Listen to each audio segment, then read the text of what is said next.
egaan akkuma mata duree irratti barreeffame mariin Logos Miidiyaa har'a luba Fiqiruu Itichaa wajjin haala biyya keenya keessatti deemaa jiru ajjechaa suukanneessaa biyya keenya keessatti ta'aa jiru irratti ija dubbii Waaqayyootiin waliin mari'achuudhaaf deemaa jirra.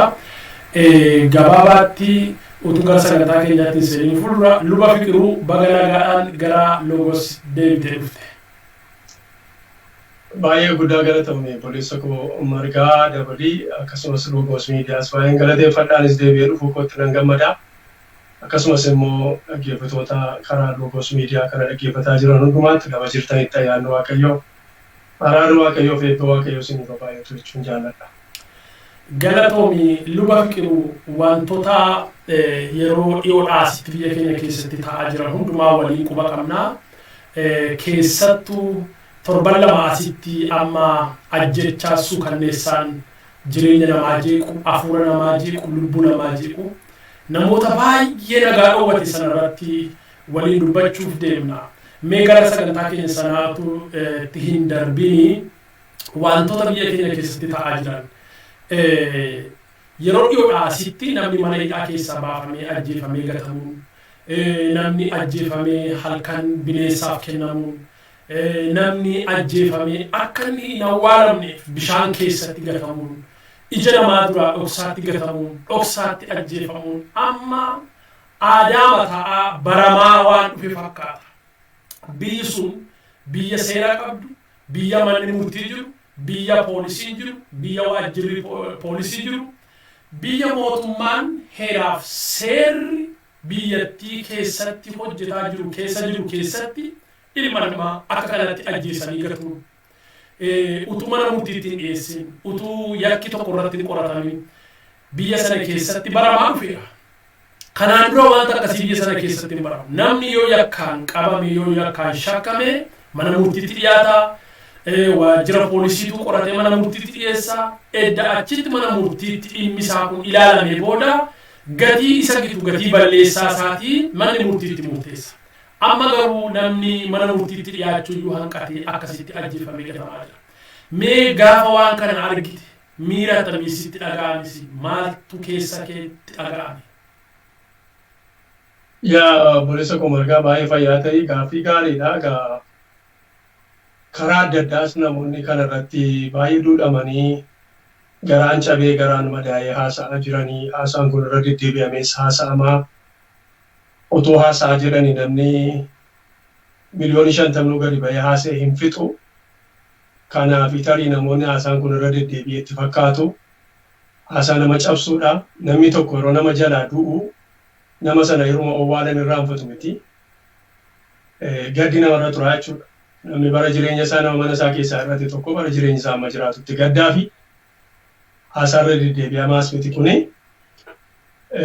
Ani gaddi baay'ee guddaan itti dhaga'amu jalqabaa keessumaa ajjeechaadhaaf, dhiiga dhangalaasuudhaaf, boo'uudhaaf, wawwaachuudhaaf, hidhamuudhaaf fi gudeedamuudhaaf qe'ee ofii irratti sarbamuun, saamamuun waan jiru ta'ee keessumaa gidduu kanaa magaalaa Damdoolofaa keessatti wanti raawwatee waa'ee du'a Amaanu'eeliin dirree irratti waamanii namatti sassaabanii obboleessa haadha obboleettii ama obboleessa haadha abbaa biratti, maatii biratti, lammii biratti lafanni dhoqqee bukeessee taphatee ijoollee wajjiniin taphatee burraaqee guddatetti dirreetti baasanii akka sanatti ajjeesuun Oromoo duwwaatu hin ta'in, saba sana duwwaatu hin ta'in, maatii sana duwwaatu hin ta'in nama ilaalu adii gurraacha fagoodhaaf dhiyoo kan ta'e hundumaa wanta baay'ee garaa cabsuudha. Maatii sanaan, naannoo sanaan, firootaan, obbolootaan, hiriyyootaan namoota kanaan madaan isaanii garaan isaanii madaa'e hundumaanii Waaqayyo jajjabina isiniif kennu jechuun jaalladha. Eenyullee eenyuun kana keessatti jajjabeessuun baay'ee isa rakkisaa hunduma keenya madaa dhiigaa jira. Haa ta'u iyyuu malee isa kana keessatti abdii otoo hin kutatiin immoo jajjabaachuun gaariidha jedhuun ergaa dabarsaa. Baay'ee gadda guddaan itti dhaga'amuusaas dubbachuu barbaada. Inni itti aanu waggaa 3 kana darbetti Oromoon waggaa 150 keessatti rakkinuma keessa ture. Rakkinis kun sadarkaa adda addaatti dubbatameera, dubbatamaas jira. Gara fuulduraattis dubbatama. Inni waggaa 3 asii immoo baay'ee suukaneessaadha, baay'ee wanta nama qaanessuudha. Kuni horiin iyyuu otuu dhaga'anii hoolaan sa'i otuu kana understanding isaa qabaatee baay'ee qaana'ee yaada dhala namaa duwwaa miti. Kanaafi waggaa sadan kana keessatti akkuma jenne jalqabaa abdii ture jijjiirama dhufa jedhame namni wal ga'ee gammade Idiraadhaaf dhiphina kee baanee bakka jabarii nu barii jedhee yaadee ture. Isiin jalqabaa abdiitu ture ni lammataa nama hundumaa yaada adda addaa qabdan bilisummaadhaan walitti sassaabamaa kan jedhu iddoo tokkotti walitti sassaabuun namoota biyya ormaa keessa turan iddoo adda addaatti qabsaa'aa turan kana bakka jabarii ba'ee lafa bareetii kottaa olii wajjiniin qabsoomnaa walittiin biyya guddifnaa kan jedhuun walitti sassaabatanii erga walitti sassaabatanii booddee harka keessa galchatanii booddee kaayyoon duraan yaadamee Itoophiyaa kana tokkoomsanii Itoophiyaa tokkitti afaan tokkitti aadaa tokkitti jireenya tokkitti qabdu gochuudhaaf karaa akka inni dhuguu godhaa fi aadaa durii waan adda addaa kana deebisuudhaaf siidaa kana ijaaru warra du'e leellisuu mana mootummaa keessa waaqa tolfamaa dhaabbachuu isatti yaada kennu utuu namni beela'ee utuu namni rakkatee utuu namni karaa adda addaa dararamaa jiru miliyoonotatti dhangalaasanii seenaadhaan waaqaa hongadeedha jedheen jedhu miti garuu yeroo qaba hundumtuu egaa inni kun waan lamaaf ta'e marga inni tokko garaa namoota cabsantu jira kaayyooma keessa garaan saba sana hadaakamuudha. Saba sana hadaakamuudha inni tokko inni lammataa immoo garaa namoota gammachiisaniitu jira. Karaa lama hojjeta billaa qar lamaati jechuudha. Waan sana daayinastii sana yaada sana hacuuccaa sana dhiibbaa sana afaan balleessuu aadaa balleessuu jireenya balleessuu lafa fudhachuu nama saamuu gannama laaluu maqaa namatti moggaasuun suni kan inni akka inni lubbuu godhatee deebi'ee ka'u godhame waan guddaa lamaaf ta'e. Tokko uummata cabuun irra jiru jira. Uummata lapheensaa diigamee akka inni lafaan kaane ta'uun irra jirutu jira. Uummata irraantummaatti uummata Oromoo kan biraa immoo uummata kana dura miidhamaa ture. Sirna darbeen uummata miidhamaa ture sanaa fi keessumaa uummata kana keessatti garmalee cabe uummata Oromoo immoo akka inni lafaan kaanetti yeelalchuudha. Inni lammataa immoo namoota kana leellisaniif kaleessa lafa namarraa fudhatan aadaa namarraa fudhatan kaleessa afaan hin qabdodhanii afaan isaanii diriirsan lafa hin qabdodhanii lafa namaa fudhatan qomoo hin qabdodhanii qomoo isaanii bal'ifatan maqaatti waammatan maqaa kee jijjiiran maqaa lafaa jijjiiran maqaa bineensaa jijjiiran maqaa mukaa jijjiiran maqaa gaaraa jijjiiran maqaa karaa jijjiiran namoota kana gammachiisuudhaaf wanta ta'edha.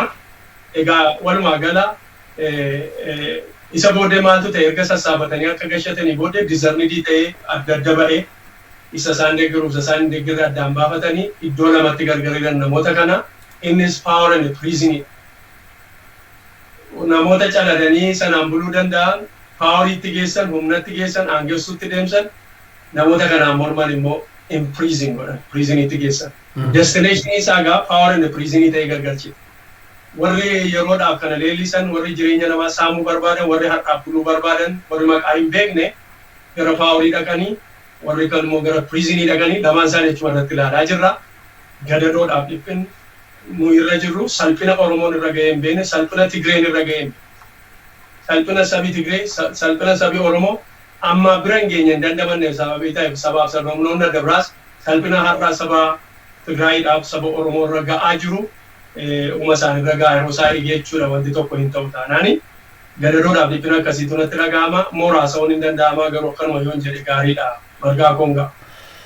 Baay'ee galatoomii luba Fiqiruu yaada bal'aadhaa fi dhugaa dhugaatti ija keenya dura lafarra waan deemaa jiru nutti himte baay'ee kana dubbachuun baay'ee yeroo ammaa kanatti hiika guddaa qaba irra deddeebii ta'ee isinitti dhaga'ame sabab isaa seenaadhaaf ol ka'achuun yoo xiqqaate sagalee ta'uun kun hojii keenya Yesuus Kiristoos biyya lafaa irratti yeroo dhufe ijoollee abbaa faadhaan qabne hiyyeessota gadaamootaaf murtoo kennu dhufe sagalee Waaqayyoo maal jedhaa mootummaa Waaqayyoo dhiyaateeroo akkasumas gadadamootaaf yeroo itti misiraachoon labsamu ga'eera. Kanaaf yeroo kanatti namoota akkasitti miidhaman namoota sooressonni itti darban namoota mootummaan itti maqee dubbachuun barbaachisaadha.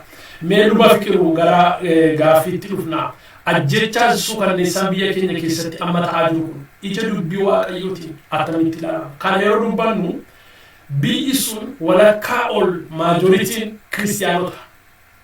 Warri amma biyya sana bulchaa jiranis persentii 80 amantoota maatii warra evangelikaal kiristiyaan warra jedhu amantoota warra wangeelaati. Hedduu isaanii warra dirree tajaajilaa keessa turan hedduu isaanii warra dhugaa dubbii Waaqayyoo beekan. yeroo ajjechaan akka kanaa garuu namoota maatii amantootaa keessaa kiristaanota keessaa ka'ee keessattuu magaalaa akka Dambidolloo keessatti torban kana ammani waa'ee obboleessa keenya Amaanuel Gammachuu isa addabaabayiitti ba'ee ajjeefamee dubbanna. Garuu torban kana keessa nama shantu magaalaa Dambidolloo keessatti wareegame ajjeefame. Najjootti arra akkas ta'eera. Dheengadda mandiitti akkas ta'eera. Torban kana keessa namni waa'ee Amaanuel isa addabaabayiitti baafamee ija namaa duratti ajjeefamee dubbata malee dargaggoonni ajjeefamaa jiran lixa Oromiyaa keessatti torban kana keessa nama 10 ol. Amma kun ija dubbii waaqayyootiin akkamitti ilaalamaa nu bakka. Ilaamee obboleessa koo margaa ciiggaasisaa yookaan immoo suukaneessa jettee jecha tama fudhatte kuni nama lafarra jiru hundumaatu si'a tokko waasa ciiggaasisa miti. Waasa suukaneessa miti. Wanta amma ta'aa jiru lafa citee dhiiga saabii ta'eef siinsi suukaneesseera ta'a. Anaana suukaneesseera ta'a. Lammii keenya suukaneesseera ta'a. Kan inni gammachiisu immoo jira. Kanaaf dubbiin suukaneessaadha relatiividha. Tokkoon suukaneessaa tokkoon gammachiisaa waliigala garuu dubbii abaaramaadhaaf ciiggaasisaan dubbii sagalee waaqayyoo irra akka jiruun dubbachuu barbaada. Silumaa nama ajjeesuun seera uumamaa boqonnaa 9 lakkoofsa 6 yeroo dhattu ani nama akka bifa kootiin uume sababii ta'eef nama dhiigisaa dhangala'u nama dhiiga namaa dhangalaasu dhiigisaa namatu dhangalaasaa jedhee dubbata. Eenyu tokko nama ajjeesuudhaan mirga kan qabne achi kaa'a. Maaliif namatu bittilemanii suphee irraa hojjetame miti. Sanyii sama maqaa waliin moggaafne inni kaan Madagaskar inni kaan immoo galaana keessaa ba'ee inni kaan immoo wannoodha jedhanii iddoo adda addaatti biyya lixaa kana keessatti biyya adda addaa keessatti maqaa nama moggaasuudhaani gannama qabanii wallaansoo isaanii waaqayyo wajjin nama wajjin miti waaqayyo isa nama uume wajjin wallaansoo qabaa jiru warri waaqayyo wallaansoo qaban immoo hin daakamu. Hin daakamu. Daakuun yeroo qaba waaqayyo yeroo eeggata malee warri waaqayyo wallaansoo qaban marga. Har'a yoo bulan bor hin daakamu keessaa baasee nama rabsaan jira miti wangeela qoota akkasidha. Warri qulqulluu irratti harka isaanii ol kaasan hin daakamu. Baabura sadaaku eenyu jette waaqayyo. Kanaafi akkasidha waaqayyo macaafa qulqulluu keessatti maal jedha wanta ciiggaasisaa akkasii hojjechuun ni jedhu harki dhiiga namaa dhangalaasu fuula waaqayyo duratti ciiggaasisaadha macaafa keenyaaf 6:17. Kun waan irra deddeebi'ee walitti himu namni sun amanu hadhiisuu dheeraa gabaabaa diimaa gurraacha fagoo dhiyoo beekaa kan hin qabne kan qabu dureessa hiyyeessaa ta'u namni dhiiga qulqulluu dhangalaasu fuula waaqayyo duratti ciiggaasisaadha. Waaqayyo immoo margaadhaaf fiqiruu miti. Waaqa yeroo isaatti yeroo xoofoonsaa guutuu tarkaanfii fudhatudha. Amma gaa akkuma siin jedhe macaafa qulqulluu keessatti marga. Ila haaraata yeroo baasee dubbannu isa har'aatti qabaniitu abaluun jedhaa jiru. Yoo jennes dhimmichi gaafata taanaan abaluun ofirratti ilaallatu waan macaafi jedhuun jira. Macaafi qulqulluun seenaa Israa'el keessatti namichi Akiyaab jedhu tokkittii sanan fudhaa sanyii isaa dhuman qabani. Jalqaba yeroo garaa jabaachuu barbaadu mana mootummaa isaa keessatti waaqa tolfamaa dhaabbateedha. Waaqa tolfamaa kan immoo biyya warra Araamii fidee garaa jabaachuudhaaf waan isa bira taa'ee garaa isa jajjabeessee saba kana immoo miidhu gochuudhaaf haadha manaa ormaa biyya warra Siidoonii fidee warra saba waaqayyo jibban warra garaan isaanii ijaabamuudhaaf isa bara durii abbooti isaanii waggaa 200 300 400 500 fuuldura wajjiniin dabarsan sana ijaabamuudhaaf warra saba waaqayyootti roorrisan keessaa dhaqeetu galee akkatti boqotu akkatti gammaduudhaaf akkatti jal'ina isaatti obsuudhaaf waaqa biyya ormaa keessaa dhaqee daa'ila dhaabbate.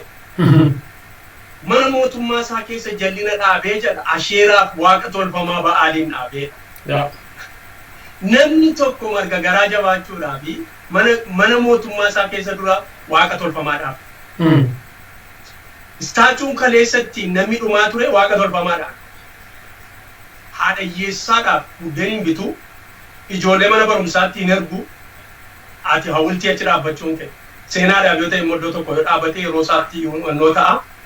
Kan biraan immoo namoota karaa siyaasaa karaa adda addaa hin beekne bifa adda addaatiin namoota amantii fiddee mana keessa galfattee haa ta'u waan isaan saaxoo isaan fuudhanii achi keessa seenan hin beeku. Kan hin saaxoo jedheef silaa waan gaarii achi keessa haadha hiyyeessaaf falmuutu achi keessa barumsa achi keessa faabrikaa adda addaa iddoo adda addaa ba'anii hojii banuutu achi keessa ijoollee ofitti qabu ijoollee guddisuus silaa achi keessa mana mootummaa sana keessaa kan ba'aa jiru akka ajjeesaa bal'eessaa diigaa nama nu dura dhaabate keessuma ol adeemaa bal'eessaa abuura Moolek jedhama. Macaafa qulqulluu keessatti naa bara afuurri Moolek ijoollee ol adeemaa qaltaaf dhatte. Waaqni Moolek jedhamu ijoollee dhiiga xobbeetti gammada. Dhiiga nama guddaa yoo hin dhiiga warra xobbeetti gammada. Amma yeroo ammaa kana keessatti afuurri Akiyaabi mana qulqullummaa keessatti waan hin taane tolfate garaatti namni nama ta'e garaan jabaatu amma san yoo waaqa tolfama waaqa seexanaa waaqa Moolek waaqa ittiin garaa jabaachuu danda'u biratti hojjetate malee. Achi keessa waan gaariitu ba'ee achi keessa durooma ba'ee achi keessa badhaadhina ba'ee namni naan jedhu dhiiga dhangala'aa jiru wajjiniin dhufee tarree teenya wajjin haasaa jira. Waaqayyo akka dubbii waaqayyootti inchigaas tokkitti itti si dabalee bitu. Macaafa qulqulluu keessaa mootiin Minaasee jedhamu kan mootiin Minaasee jedhamu kun ijoollee isaa qalee aarsaa godheetu taayitaarran ture ilmaan isaa qalee jedha macaafa seenaa baraasa lammaffaa keessaa boqonnaa gara boqonnaa 33 hundasaa dubbifatta. Inni itti aanu mootiin ka'ee bara Hisqiyaas mootiin Sanaakiree jedhamu jira waan inni jedhu waan dubbachuu barbaada. Gaaf tokko dhaqeetu mootii kanatti adaraa nama nurraa deebisi adaraa nagaan jiraannaa jedhee Hisqiyaas gaafate. Akka jedhe namoota ergeetu hin badduu jedhe. Hin badduu keessan kana afaan warra Ibraayisxiin hin haasa'in adaraa warri gaararra jiran sabi keenya garaan isaanii xinnooma isheellee naasurraa dandamatuuti afaan warra Araamiin dhageenyaati adaraa abaarsa fidde miti abaarsichumayyuu afaan kennutti meedhan. Abaarsichumayyuu afaan keenyaan hin abaarini afaan keenyaan saba keenya abaarin garaa isaanii caba otuun dhageen du'uutillee irra jira jennaan akkeedhe saba kana dhaqee waami ilaa akkuma jiraattan dubbadha haasaa gadhee asirratti haasoo barbaade miti. Oromoon safuu qaba sabuu sana irraanfadhee minnaa bara. Garuu macaafa qulqulluu irratti caafame. Macaafa qulqulluu irratti sababii caafamee fi maayedhaa dhaqaateedha. Saba kana waama si'achi udaan isaanii nyaatu fincaan isaaniis dhugu. Kana dhaga'uu dhiisiiti abaarsa nuyi finne dhaga'uu dhiisiiti doorsisa nuyi finne dhaga'uu dhiisiiti isa isaan arrabsinu dhaga'uu dhiisiiti ganaa udaan isaanii nyaatanii fincaan isaanii dhuguudha macaafa qulqulluu jedha. Namni yeroo garaa jabaatu gaama ati siif terorizimiidha siif ciiggaasisaa siif suukaneessaa abbaa sana garuu excite godha hin gammachiisa. Fincaan namaa nyaachisuun gara bobbaa nama nyaachisuun mootii jal'ina warra akka sanaa qe'ee gammachuudha.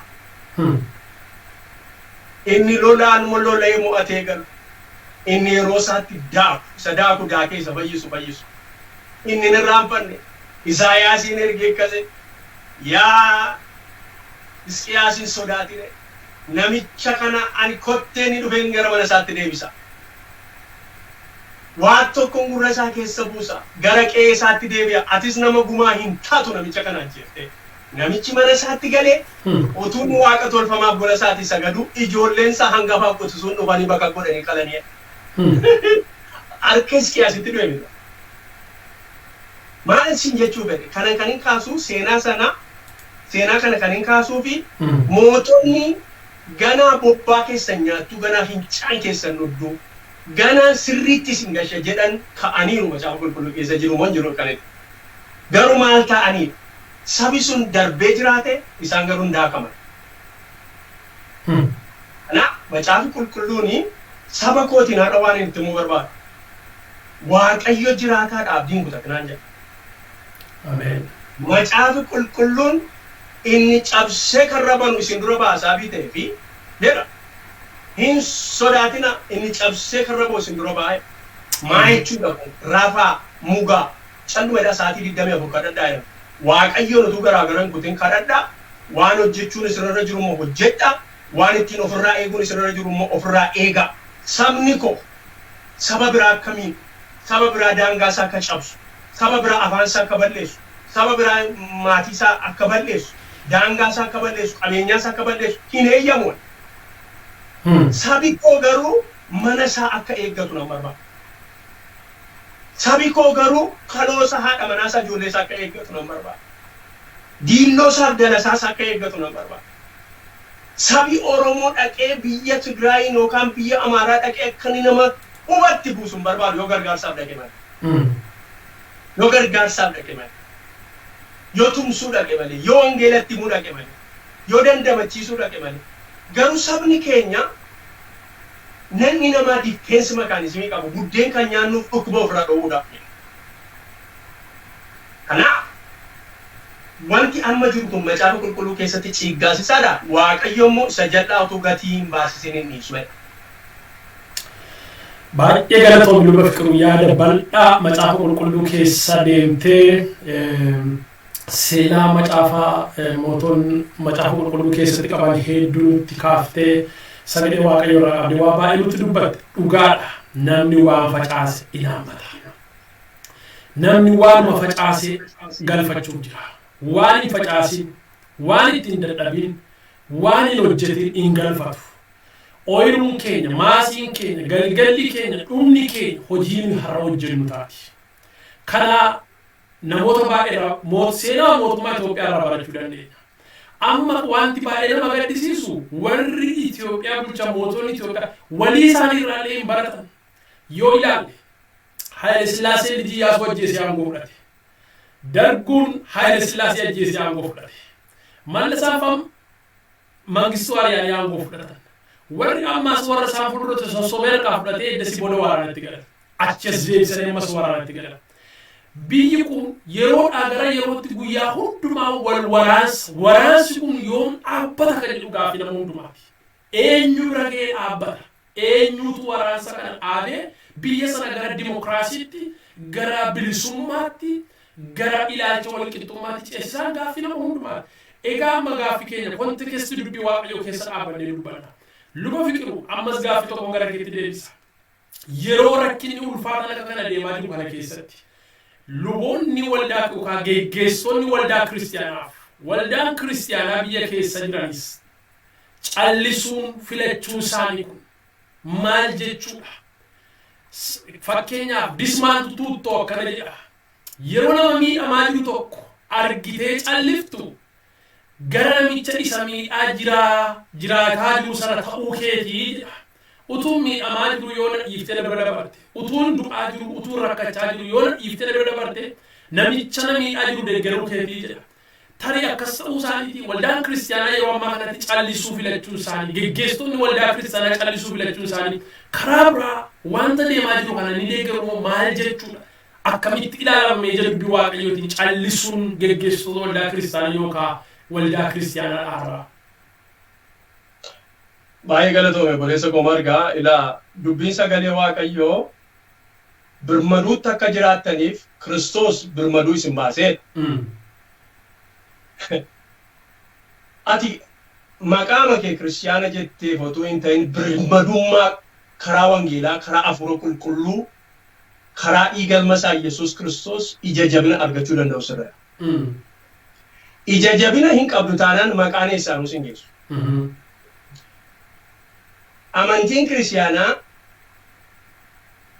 amantii du'anii jiraatan malee amantii dhalatanii iddoo ittiin eeggatame maaliif iji qamadii tokko lafa buutee yoo tortortee ija godhachuudhaa baate tokko taatee hafti yeroo jedhu amantiin kiristaanaa of kennuu du'uurraa jalqaba amantiin foonii yookaan jireenya foonii namaan ifate jiraannu kuni inni flesh ta'e inni foon ta'e kuni dhalachuurraa jalqaba kanaaf guyyaa dhalootaa kabajatan amantiin kiristaanaa garuu du'uurraa jalqaba maal jechuudha du'uurraa jalqaba jechuun lubbuun isaa keessaa bahee owwaalamuu miti of kennuu ani jiraadhes du'es isaafan jiraadha dhugaafan jiraadha ani si'achi natu jiraata miti dhugaa sana gara jireenyaatti na fidetu jiraata dhugaan kun immoo na dhiiksuu danda'a na reebsisuu danda'a na ajjeesisuu danda'a dhugaa kana booddee immoo jireenya bara baraa jira.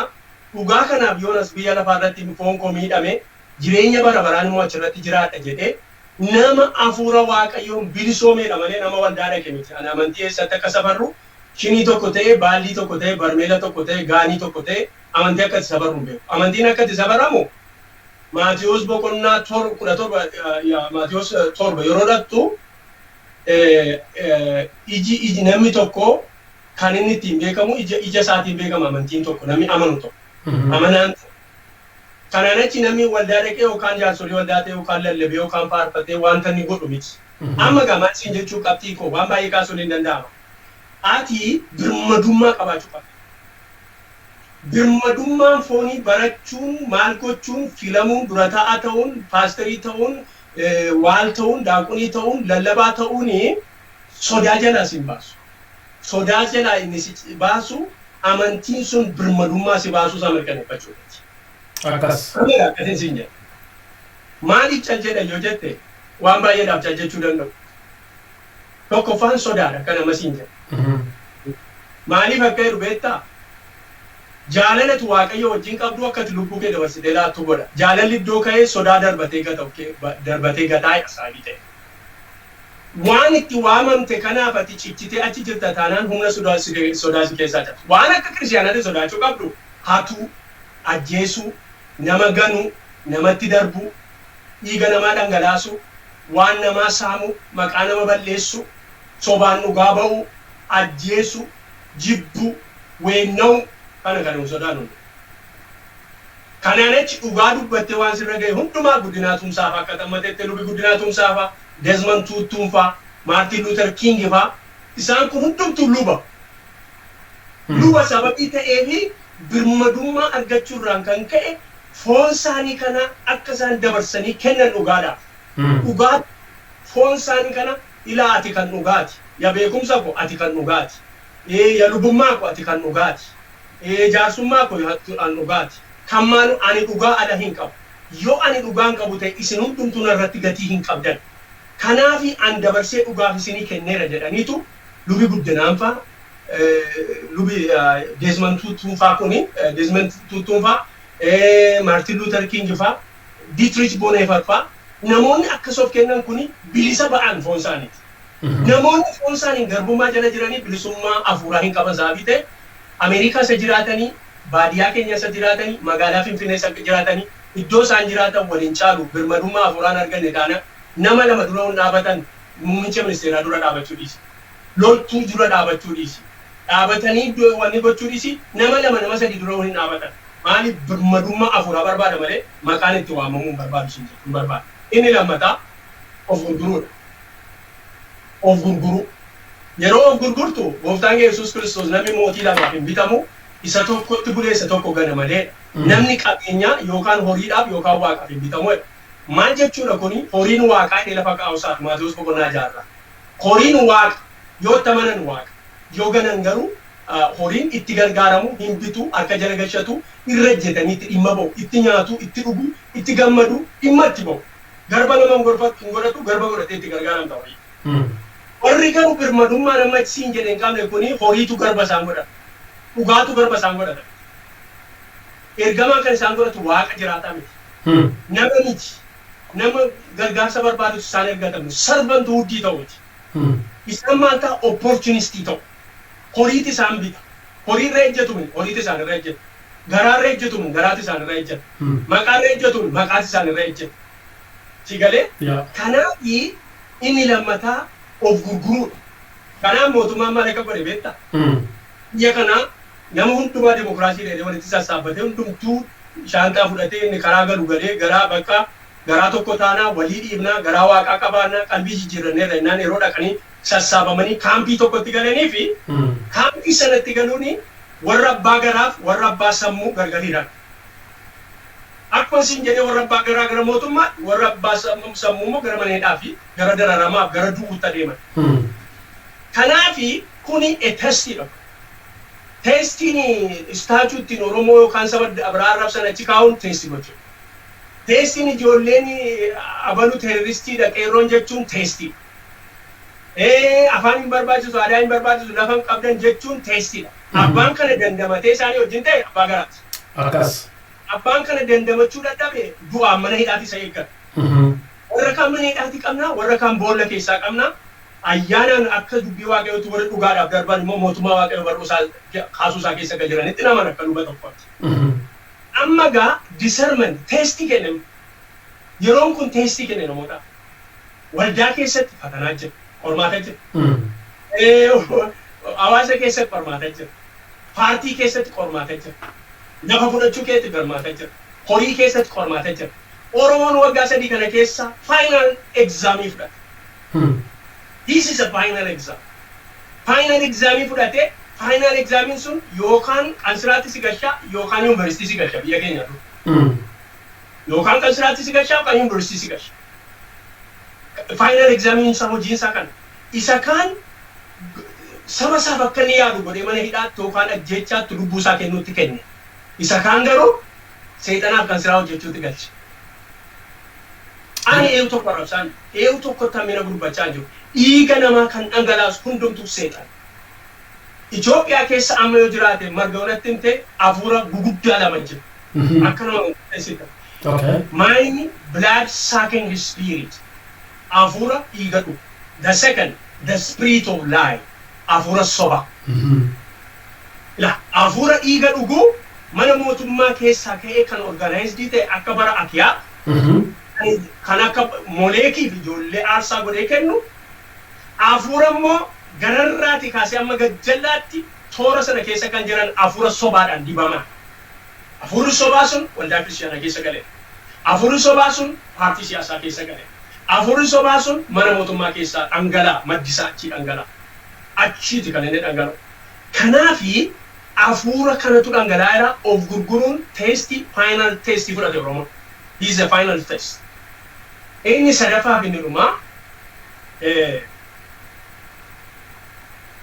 warra kaan immoo maaliif callee yoo ta'e waan godhan wallaalu. Ani akka godhu traumatize gochuudha. Wandimmoo yeroo acha Amaanuel gammachuu yeroo achitti ajjeefamu sana Amaanuel duwwaa achitti rukutuun ilaalinaati. Xiyyiti hin argamne dargaggootaaf abboota haadha gadameessa haadha keessa xiyyitiin dhaanii lammatan da'in inni tiddeesse abaaramaadha. Xiyyitiin Amaanuel rukute gadameessa haadha 1000 miliyoonitti lakkaa'aman Oromiyaa keessaa gadameessa sana rukute tokko. Xiyyitiin Amaanuel rukute laphee dargaggoota jiran hundumaa rukute. Xiyyitiin kaleessa rukutame nama miliyoonii 50 Oromoo akkasumas sabaaf sablammoota gadadoo keessa jiran Tigraay na ta'anii, Dabuubii isa ta'anii, Eessa isa ta'anii namoota laphee isaanii rukute. Yoo xinnaate harka 100 keessaa harka 85 impaayera Itoophiyaa keessa saba jiraatan xiyyitiin sun Amaanuel duwwaa rukutame isaanii rukute. Boraafis kanumaa ittiin jechaa jira. Borbottiin fukuu kee waliin qabattu jechaa jira. Atis dabaree warra sana yeroo gommoo lammata dabaree keetii jechaa jira. Si'achi abdii kutatti namni haadha mana abbaan mana ijoollee godhachuudhaaf abdii akka kutaa dhiyanidha wanti kun. Uumama akka lammata hin deenye maaliif gadameessi rukutame gadameessi penetrate ta'e gadameessi madaa'e gadameessi godaannisee mucaan baatu sababii ta'e. Gadameessa haadholii meeqaa xiyyitiin dha'e kaleessa eeggadha. Don't take it as a serious as a single event. As a single event ittiin fudhanna. Kanaafi nama walitti sassaabuun achi kaa'uun maal gochuun kottaa ilaalaa jechuun sobaan dhugaa baasisanii mucaa sana doorsisuun boris ijoolleen mana keessanii kun akkas taati kan jedhu already xiyyiidhaan rukutamaniiru ijoolleen kun psychologically morally namoonni kun traumatized ta'an post traumatic injury dha kana booddee kan itti taphatu namoota dhaabatanii ilaalan sana duwwaa miti namoota viidiyoo irratti argan namoota dhagaan illee gurraa namoota ijaan bira jiran namoota viidiyoo irratti argan namoota dhagaan traumatized godhatu. Garuu waan tokko sitti hima misraachoo annama waaqayyooti dubbii waaqayyoo lallaba waaqayyoodha lafee isa cabe kan inni dhiibu garaa cabe kan inni dhiibu waaqayyoodha Isaayaas. Ameen. Garaa cabe kan inni dhiibu isa du'e boollaa kan kaasu waaqayyo inni dandamachiisu wajjiniin jira sabii kee.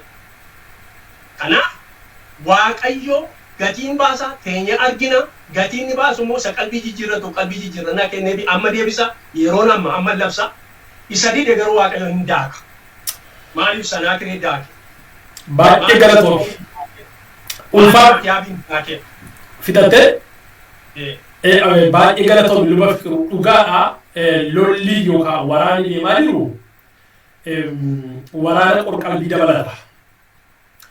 Sagantaa sana hojjechuun magaalaa Dambidolloo keessa mucaa sanaa hiriira baasanii sa'aatii 3 guutuu magaalaa Dambidolloo keessa miilaan deemsisanii na ilaalaa jiilaa jedhanii qawweedhaan waraanni marsee magaalaa keessa akka kana dhaadannoo sa'aatii 3 magaalaa Dambidolloo keessa sa'aatii 3 na ilaalaa jiilaa jechaa naanneessanii dhumarratti gaafa namichi walitti qabamu addabaabarii gubbaatti xiyyiidhaan mucaa sana achitti ajjeesuuni viidiyoo saammoo waraabanii nu warra biyya bakkee jiru warra iddoo biraa jiruuf erguun dhugaa lolichi waraanichi waraana qorqalbii dabalata.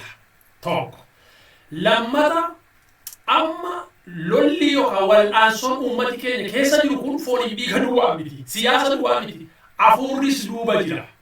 Macaafi qulqullummaa jedha afuurri gaafa hundumaa mootummaa duubaan hojjetu afuura leewutaan jedha. Isa galaanatu jubatti gadi fagoo keessatti galuusa leewutaan. Leewutaan kun gaafa hundumaa jedha macaafi qulqulluun mootota dugda duubaan hojjetan ajajoota waraanaa dugda duubaan hojjetan sammuu isaanii irratti afuura isaanii irratti qalbii isaanii irratti dhiibbaa geggeessa.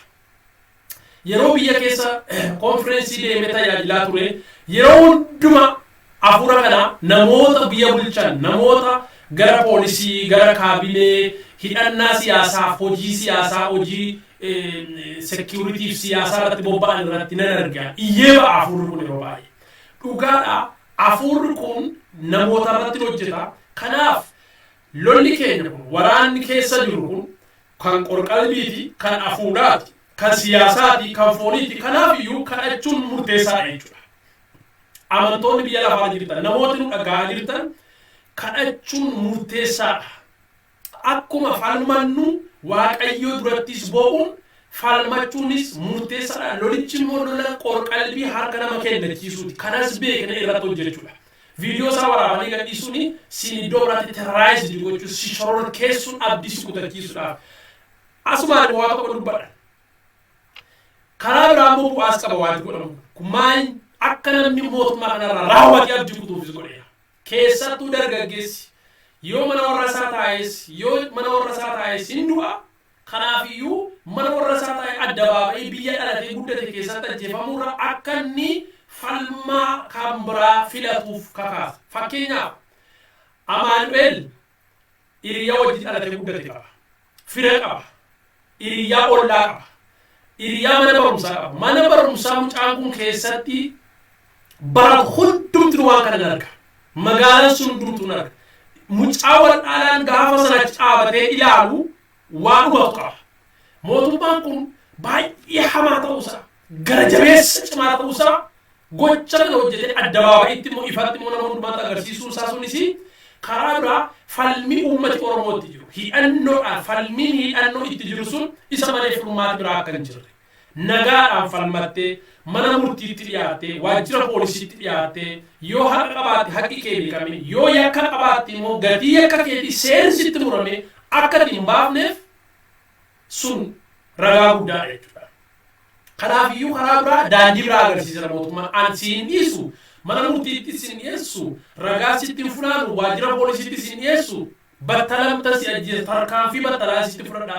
Kanaaf filmaati isaa maa'inni akka ijoolleen dargaggoon lagatti galtu gochaa jira. Kana carraa kana guddaa kan kenne barbara kan bane mootummaadha uummata miti. Luba fi qumsittan deebisa. Dhiigni gara malee dhangala'aa jiru har'a godaannisa maalii kaa'ee darba biyya sana keessatti. Warri murtoo du'aa kana dabarsan sila dubbanneera hedduun isaanii amantoota amma namoo warra miiqaamaan beenu. Hedduu isaanii namoota biyya bulchaa jiran kana wajjin kadhachaa turre wajjin macaafa qulqulluu qayyabachaa turre wajjin sagalee waaqayyoo dhaga'aa amantoota garuu murtoo du'aa kana dabarsan kana filatanii mee kun godaannisa maalii kaa'ee darba biyya sana keessatti dhumni isaanii maal ta'uuf deema jettee yaadda? Amma egaa akkuma amma dubbanne akka tarii waan nama dubbadhe waan sadiin dubbadhe tokkoffaan amantoonni maaliif cal jedhu yookaan isa jedhuu fi tokkoffaan sodaadhaan jedhee sodaan maalirraa akka maddu lammaffaan immoo of gurguruudhaan jedhee sadaffaan immoo waan godhan wal dhaaluudha. Namni keenya waan godhan karaa akka inni barbaadu, toora akka inni barbaadu waa tokko tokkotti dhimma keessetta.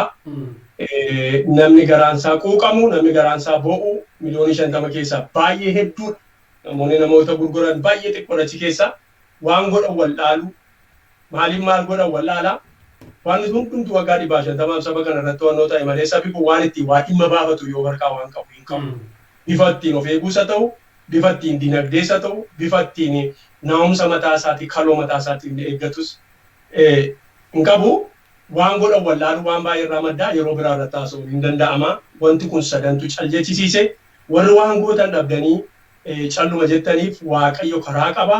Waan Waaqayyo isinitti argisiise gochuun akkam obboleessi koo jedhuunaani namatti mirga namaa otoo hin sarbin mirga ofii eeggachuudhaaf tokko ta'uun waltumsuun walitti atoomuun yaada walii hiruun seexaa godhachuun arrabsoorra darbanii hojii isa Waaqayyo nama keessa kaa'ee hojjechuudhaan jedha warra sadaffaa garaan koo baay'ee na caba. Akka tamma jettetti godaannisni kun maal fiduu danda'a, dhiigi kun maal fiduu danda'a settettu waama xinnoon dubbadha. Amala dhiigaa otoo dubbadhe gaariidha. Akka macaafa qulqulluu keessatti akka amantiitti kan hin dubbadhu. Wannoo goona miti. Amalli dhiigaa dhiigi sagalee qaba. Dhiigi sagalee qaba. Sagaleen isaa iniyya. Yoo nama tokko kaatee ajjeefte margaa namicha sana dhaqanii owwaa.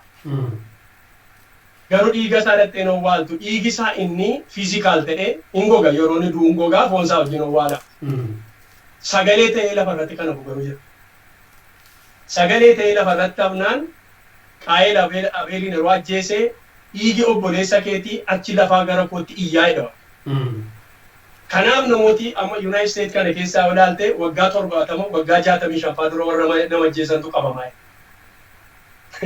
Yeroo sana bara sana teekinooloojiin ittiin qaban hin jiru. Bara sana isaan ajjeesan irra teekinooloojiin dhufeetu namoota isaa fedhanii du'an illee jiru. Sita ajjeese jedhanii excuse godhanii ajjeesanii waggaa dheeraa booddee garuu namichi inni du'e sun ofumaa du'e maleessa nama qulqulluu du'e amma ba'aa jira. Maaliif kun ta'a? Maaliif namni waggaa 45 dura waggaa 50 60 dura jiru nama qabamaa jira amma nama ajjeeftedha.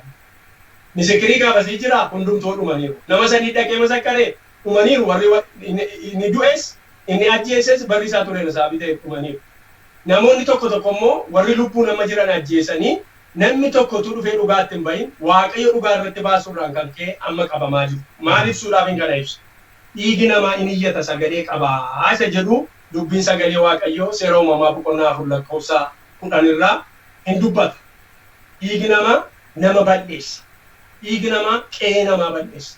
Dhiigi namaa gaa'ila namaa balleessa. Dhiigi namaa sanyii walitti naqa. Dhiigi namaa haaloo wal qabachiisa. Dhiigi namaa gadheedha. Dhiiga Kiristoos duwwaa kan cubbuu hundumaarraa nama qulqulleessa jedhame. Kan dhiiga ofii wayyaa ofii ittiin miiccatanii qulqullaa'anii namaafis Waaqayyoofis ta'u jedhamee caafame macaafa mul'ataa boqonnaa 7 keessa dhiiga namaa miti dhiiga Waaqaati. Waaqayyo immoo dhiiga isaa kan inni dhangalaase dhiigi namaa kan dhangalaane. Warri dhiiga namaa dhangalaasanii dhiiga Waaqa lammata dhangalaasanidha biroota keessa. Kanaaf warri dhiiga dhangalaasaa jiranii tiraawomaan fiduu utuu hin dubbatin warri loltuu ta'an. Warri qawween isin harka jiru ijoollee Waaqayyo. Warra ciniinsifattee harmeen keessan ji'a 9 garaatti isin baattee gaafa isin da'amtan ciniinsuu guddaadha. Namni calluma akka qoraattii of keessaa baasee hin jiru. Inni kaan itti dhiigee, inni kaan itti du'e, inni kaan erga mucaan dhalatee ofii du'e, inni kaan dhiigitti dhangala'e, duutee ciniinsuu sanaan da'amtan. Namichi har'a isin xiitiin rukuttan ciniinsuu sana keessa dabarte haadhisa. Lafaan argamne harma hodhee guddate yoo haadha qabaate yookaan immoo harma gogaa kan ollaa hodhee guddate yoo haadha hin qabu ta'e. Lafa daa'imee akka dhoqqee bukeessee qabattee guddatte obboleettiin sun akkuma keessa. Isa harka waan tokko hin jiru har'a si harka garuu qabu jechuudha. Inni mirga hin qabu ati mirga qabda ajjeesuudha. Mootummaan akka kaleessa ilaalutti tarkaanfii wal gitu fudhachuudhaaf Amaanu'eel gara seeraatti dhiyaachuun akka irra hin jirre dubbata. Maaliif waan wal gitu fudhanna? Mootummaan dhaqaa nama saamaa jedhee yeroo birriin jijjiiramee dhaqee nama saamsisa. Mootummaan har'a isin eeyyamameera nama nu dura dhaabate hundumaa ajjeesaa jedheera. Sabi kun amma bosonuun bakkeetii ajjeesuun akka barbaadetti hin danda'amu. Saba kana garuu dhaqaa ajjeesaa jedhameera. Amma gaa godaannisi kana dhiigi kanaa har'a warra qawween isin harka jiru har'a warra abboomamtaan kana har'aaf qawwee baattu maleessa bori dhiigi kun hin iyyasaa bitee yoo lubbuun jiraatan illee maraatanii jiraatu. Yoo lubbuun jiraatan illee akka namaatti jiraachuu hin danda'amu. Maaliif post traumatic injury wanti dhiiga argan isa ajjeesan isaa dhiiguma arguma taansa. Amaanueluma warri argan dhaabatanii warra ajjeesan duwwaa miti. Sammuu isaanii keessa wanta bulu jira. Kuni tiraawomaadha. Isin har'a warri haadha hiyyeessaa gadameessaa haadha hiyyeekaa dhiitiin rukuttan sammuu mucaa rukuttanii keessaa waan hin taane dhangalaasta. Qawwee isin harka jiru kana Waaqayyo hin arga. Nama yoo taatan harmee qabdu yoo ta'e, abbayee qabdu yoo ta'e, obboleettii qabdu yoo ta'e, obboleessa qabdu yoo ta'e, gadameessa kee baatan yoo ta'e, ciniinsifattanii daamtan yoo ta'e, haadhi keessan harma isin hoosisteetti yoo ta'e, haadha keessan hin jaallattu yoo ta'e, foolii keessan hin jaallattu yoo ta'e, harma keessan isa ishee isin hoosistee yaadattu yoo ta'e, waan iyyoo yaadattu ta'e, adaraa qawwee kanaan nama lubbuunsaa nama nagaa nama waan godhin har'a buddeen nyaachuuf jettan hin ajjeesina adaraa. Adaraa Waaqayyoon isin kadhadha. Qalbii jijjiirradha. Qawwee lafa kaa'a. Saba keessanis saba ormaas ta'u nama mirgi isaatti darbame difeendi godhaa irraa dhoowwa. Dhiisa. Yoo ofii sodaattan wajjeesu jettan immoo baqadhaa badhaa achi. Akka nama tokkotti kana isin gorsa. Godaanis isaa maal fiduu danda'a? Marga. Wanti har'a nuun waliin galchuu dide Itoophiyaa tokko goonee ijaarra jedhanii isaan rakkatan kana kan tokko gochuu dide dhiiga kaleessa dhangalee. Akkas. Dhiiga Minilik waan dhangalaasanii, dhiiga Haile Sillaaseen dhangalaaseedha, dhiiga Dargiin dhangalaaseedha, dhiiga Ihaadeeg dhangalaaseedha. Har'a wanta dhiigi dhiigee arrabaa walitti suphuu hin dandeessu. Abada hin danda'amu. Kanaafi dhiigi suni yookaan qalbii jijjiirrannaadhaan ilaa kana balleessineerra jedhanii itti gaafatamuudha. Yookaan harka baratanii kalee balleessineerra irra dhiibneerra jechuudha. Yookaan immoo adabarra ta'u eeggachuudhaan otuma akka nyaatanii dhuganii nama ajjeesan. Dhiigi bara sana dhangalee har'a Itoophiyaa suphuu hin dandeenye. Dhiiga yeroo sanaati bara. Har'a utuu dhiigi sun hin dhangalaane ta'e godaanni sun hin jiru ta'utu ta'e har'a uleedhaan qawweedhaan ajjeesuudhaan ollaati wattaadara fiddee gudeechisuudhaaf dubartii salphisuun dhiira salphisuun orma biyyaa fiddee nama ajjeesisuun nama gudeeduun nama balleessuun waraabessa nama nyaachisuun dhiiga dhangalaasuun caakkaatti gatanii dadhabanii amma gara kam dhufe gara addabaabayii fidan.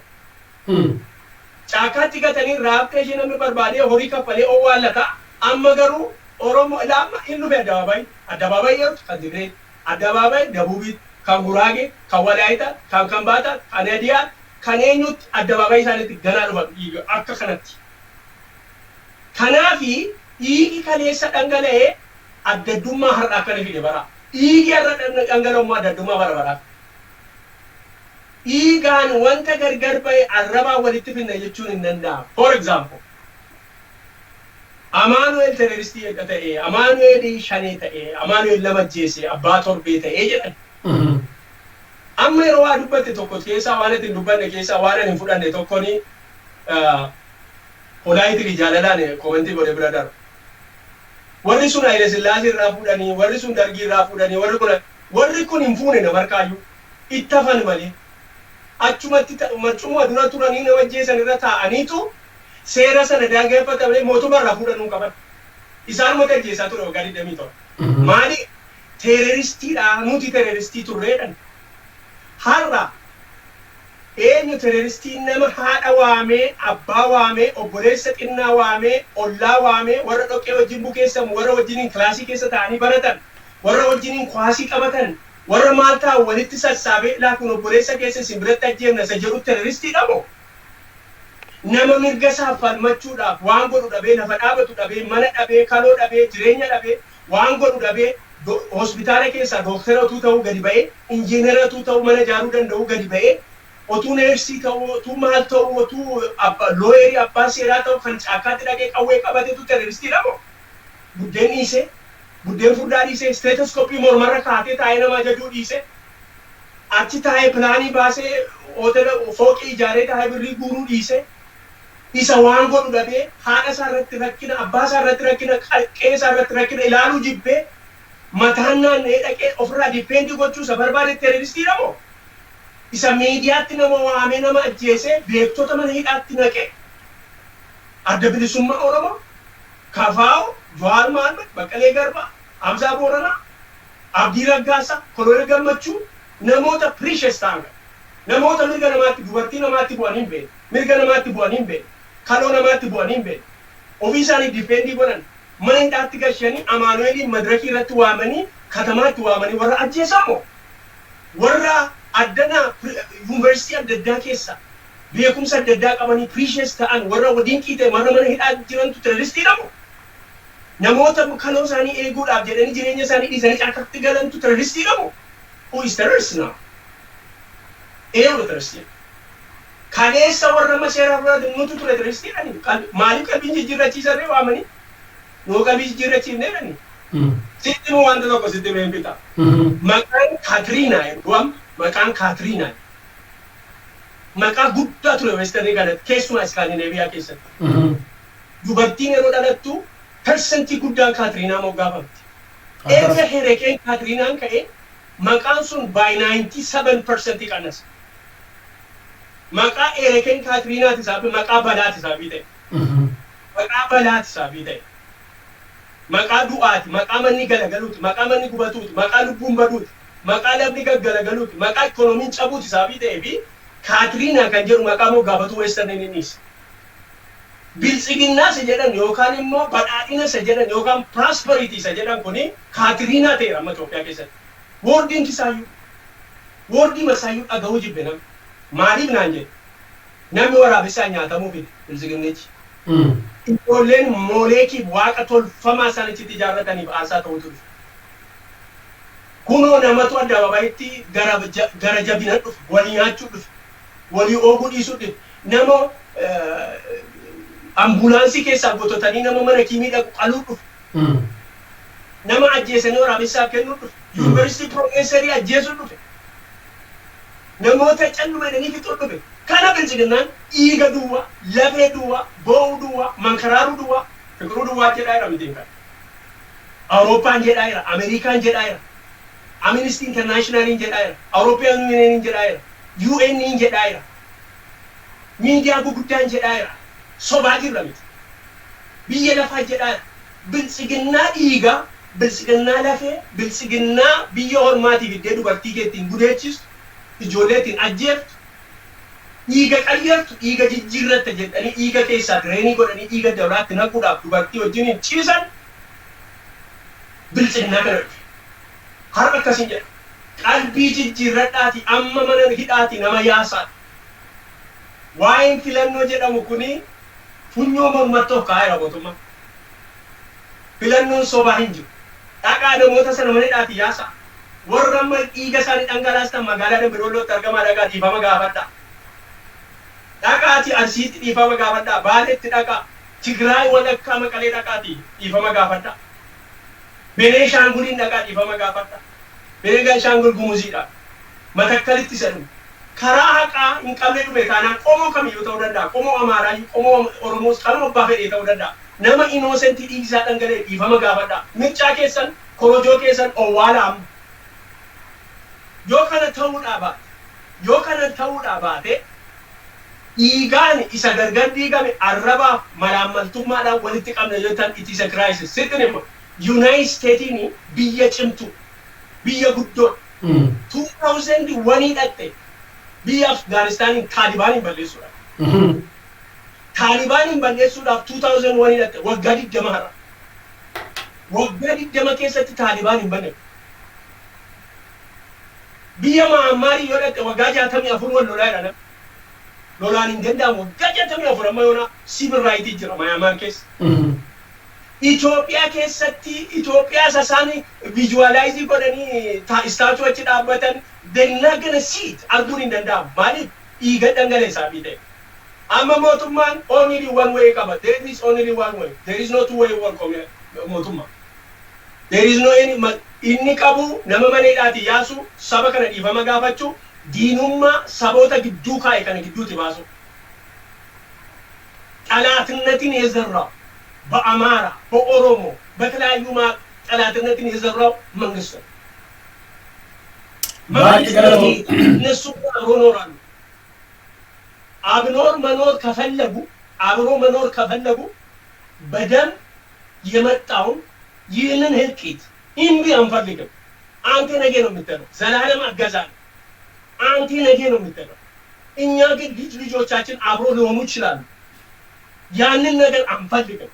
ለዘላለም ይኑር የኛ ሙሴ የኛ ምናምን የምለው ቀርቶ አንድ መሆን ከፈለጉ አለዛ እንደ አፍጋኒስታን እንደ ሌላው እየተዋጉ እየተጫረሱ መኖር ካለቀንጀ ሞቱማን ኩን ኢስኒን ፊጣራ እናንተ ናችሁ እየተገደላችሁ አላችሁ ከራ ደብራሞ ይገኛል ከናፊ ሐሚናን ኦሮሞሙን አሚናን ሰበበላ መሆን እንደንዳሙ ሳቢደ ሞቱማን ኩን ምርጫሳ ኮሮጆሳ ደቄ ኦዋሌ አመ ገረናጋት በቦት ረጅራ ጎዳኒስ ከሌሳ ማራ ከነቢ ሌሉ በቹ ወርባ ባኤገረቶ ኤላ ሰገደዋ ዮኬሰዶ ቶ ጎዱቢሳ ሉቃስ በቆና ቁጠቶክ ለኮብሳ ሻንጠሚ ተቆራት ኢጋ አቤሊ ጀልቀሜ ሐማ ኢጋ ዘካርያስ isa iddoo aarsaa fi balbala mana qulqullummaa gidduutti harka namaatti du'eetti dhugumaan isinitti hima dhiigni isaanii dhaloota kanarraa hin barbaadama jedha ilaa yesuus dubbata sagalee kana farisootaan jedha abeelii jalqabee nama jalqaba harka namaatti du'e abeel obboleessa qaayil kana jeesse achi jalqabe dhiigni nama isin angalaaftan hamma raajicha zakkaariyaasitti dhaloota kanarra jira gatiin sunii jedhe amma sagalee kana ka'umsa godhannee kaane bara 2007 gaafa Itiyoophiyaan Alshabaabitti duuluuf kaate sababii guddaan Itiyoophiyaan Alshabaabii rukutuuf kaatee fi hiyyaarratti yoo ta'e 2007 Alshabaab namoota 3 addabaabaayii Moqaadishootti baaseeti seera shari'aadhe miilaaf harka raawwate addunyaatu rifate gaafa sana awuroopaaf ameerikaan afrikaa yuuniyeeniin hundumtuu Itoophiyaa hidhachiisaniiti situ danda'a alshabaabii nurraa arguuti jedhan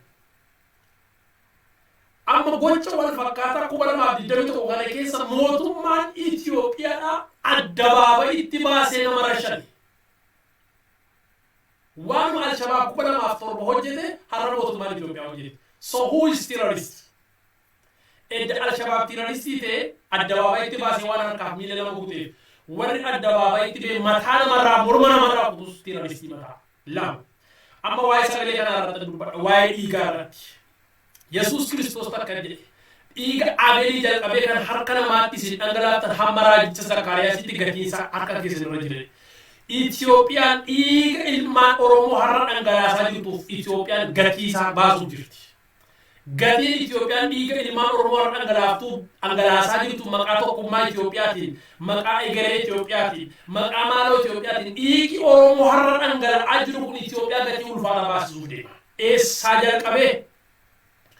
Harka muraarraa jalqabee, jilba muraarraa jalqabee, harma muraarraa jalqabee, ciqilee muraarraa jalqabee, arraba muraarraa jalqabee, meedaa booluuti jalqabee, maqdallaadhaa jalqabee, finfinneedhaa jalqabee, yaayaa gullalleetii jalqabee, caalii calanqoo fi aanoleedhaa jalqabee, horroo guduruu jalqabee, hamma shanan gibeetti, hamma wallagga lixaatti, warri isaan fixan sun hundumtuu Itiyoophiyaan maqaa tokkummaa Itiyoophiyaatiin Maammoo Mazammariin addabaabaayii masqala addabaabayitti baaftee fannifte. Itiyoophiyaan maqaa Itiyoophiyaatiin Taaddasaa Birruu fannootti baaftee fannifte.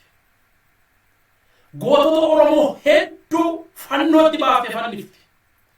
Amaanu'eel Gammachuu maqaa tokkummaa Itiyoophiyaa maqaa abbaa torbeetiin addabaabaayii Dambidolloo balbala qe'ee abbaa isaanii dhalatee guddate keessatti rasaasaan ajjeefte. Gatii dhiiga kanaa gatiin kanaa salphaata. Ila dubbii waaqayyoo isinitti hima. Dhugaa waaqayyoo isinitti hima. Gatiin kana salphatee deemu as dhiyootti. Utuu dhiigni hammi kun lafa sana irratti jigu dhiiga nama hamma kanaa dhuddee lafee nama hamma kanaa of keessatti baattee Itiyoophiyaan nagaatti raftu. Underground blueprint isheetu yakka qaba waan ta'eef. Lafee namaa irratti ijaarame waan ta'eef. Dhiiga namaa irratti ijaarame waan ta'eef. Nagaatti oolte bulu. Kanaaf tokkummaan Itiyoophiyaa sana abdatan. Itoophiyaa gudditti sana abdatan jireenya Itoophiyaa sana abdatan sun hundumtuu gatii kana baasuuf deema. Kanaaf hamma dhiigi kun jirutti nagaan argatu. Eertiraan akka jedhe Itoophiyaatti adda baatu kan godhe dhiiga ijoollee Eertiraa isaan akka malee dhangalaasaniiti. amma ittaansi oromiyaaf tigraayitti dhufaa jira dhiigi hammi sun dhangala'uu biyyi sun nagaa argatu kanaaf nagaa buusuudhaaf biyya sanas jiraachisuudhaaf biyya sanas gaafa Afrikaa sana nagaatti jiraachisuudhaaf akkuma Lubii Fiqiruun dubbate araara buusuudhaaf araara buusuun eessaa jalqaba yakka har'a hojjetan duwwaarraan jalqabu araarri goyoomsaa bara abbaa duulaa jalqabe abbaan duulaa araara goyoomsaa kan ajjeefame Oromoodha kan du'e Oromoodha kan miidhame Oromoodha kan araara gochuu baay'ee daadhaqe garuu abbaa duulaati kaadinoota Oromiyaati kaadinii OPDOti kanaaf nagaan hin buune ittaansee tiin lammaatu jalqabe Oromaadha kan du'e Oromoodha kan ajjeefame Oromoodha kan dhiifama gochuu laga qaanaa dhaqee tiin lammaadha kanaaf nagaan hin buune okay inni sadaffaan bilisiginnaatu hamboo irratti waamtee yakka hojjetame sana utuu araaran buusin yakki hojjetame sun aanoleeni fiikshiniidha dhugaa miti asoosama kanaaf abiddiin ka'e yeroo hunduma nagaa buusuudhaaf